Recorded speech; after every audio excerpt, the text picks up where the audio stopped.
Muda wowote kuanzia leo, vigogo wa shirikisho la soka la Tanzania watakutana kwa ajili ya kupitia kesi inayomhusu mchezaji wa Yanga Mohamed Damaro Kamara dhidi ya Simba iliyofunguliwa kuhusiana na uhalali wa nyota huyo katika kikosi hicho cha Jangwani. Katika kesi iliyopo TFF inayohusu Simba dhidi ya Damaro ni kuhusiana na uhalali wa mchezaji huyo kusajiliwa akiwa Mtanzania kwenye ligi kuu bara, ili hali mfumo wa shirikisho la soka la kimataifa la FIFA anasomeka kuwa ni raia wa Guinea. Madai ya Simba ni kwamba kwenye mifumo ya TFF Damaro anasomeka ni Mtanzania, lakini katika FIFA nyota huyo anatambuliwa kuwa raia wa Guinea akiwakilisha shirikisho la soka la mpira wa miguu la Guinea Fegofoot, jambo ambalo ni kosa na kutofuatwa kwa taratibu. Damaro akiwa na Singida Black Stars alisajiliwa kama raia wa Guinea, kisha baadaye alibadili uraia na kupewa uraia wa Tanzania, na Yanga ilipomsajili wakati wa dirisha dogo la Januari 2026 ilimchukua kama raia wa Tanzania. Kutokana na hali hiyo, Yanga kumsajili akiwa Mtanzania na kumtumia bila kuomba kibali cha kubadili uraia wake kwa mujibu wa taratibu za FIFA kupitia kamati ya hadhi ya wachezaji, yani Players Status Committee, imeifanya Simba kufungua kesi TFF. Akizungumza na moja ya chombo cha habari, mwenyekiti wa kamati ya sheria na hadhi za wachezaji wa shirikisho la soka Tanzania TFF Evans Mgeusa alikiri kesi hiyo ipo mezani kwao na wiki hii wataanza kuipitia kisha watatoa uamuzi wa swala hilo. Nikimnukuu, amesema kama ambavyo umesikia kuhusiana na madai yaliyowasilishwa na Simba ndivyo yalivyo. Kamati itakaa chini na pande zote mbili husika, kwa maana Yanga, Simba na mchezaji mwenyewe, kisha tuyapitie madai yaliyopo na tuamue. Mwisho kunukuu. Chanzo kutoka ndani ya TFF kimesema kwamba kwa sasa kumekuwa na vikao vya mara kwa mara kwa ajili ya kujadili madai hayo ya Simba, ingawa mchakato uliopo ni wa ndani kabla ya kutoa uamuzi wa mwisho. Nikimnukuu, ameendelea kusema vikao ni vya ndani, lakini swala lenyewe linatuumiza kichwa kwa kweli, kwa sababu tunakosa hata muda wa kufanya pia mambo mengine. Yote kwa yote, kwa sasa tunaendelea vizuri na naamini tutafikia mwafaka wa jambo hilo. Mwisho kunukuu. Damaro aliyejiunga na Singida Black Stars Julai 27 mwaka 2024 akitokea hafia ya kwao Guinea alibadilisha uraia na kupewa uraia wa Tanzania sambamba na Emmanuel Keyeke wa Ghana na Josephat Bada wa Ivory Coast.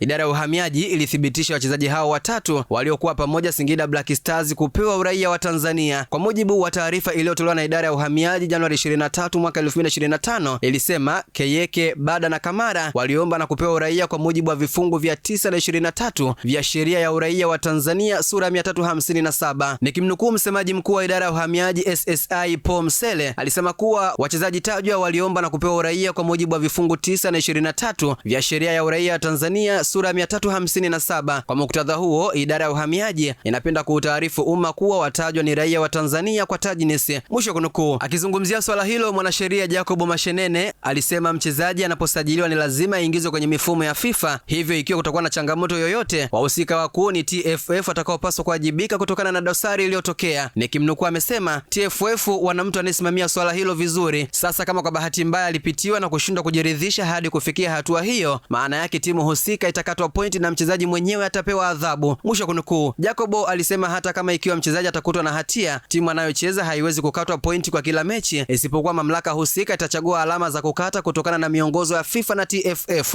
Nikimnukuu, amesema kama itaonekana kulikuwa na tatizo, TFF itaamua pointi kadhaa za kuikata Yanga, lakini sio kwenye kila mechi aliyocheza. Inaweza kuwa pointi 10 kutegemeana na uamuzi utakaotolewa, kwa sababu sio kosa la kujirudia pia. Mwisho kunukuu. Imeandikwa na Daudi Ali Bahati na kusoma kwako na Mihamza Seifu.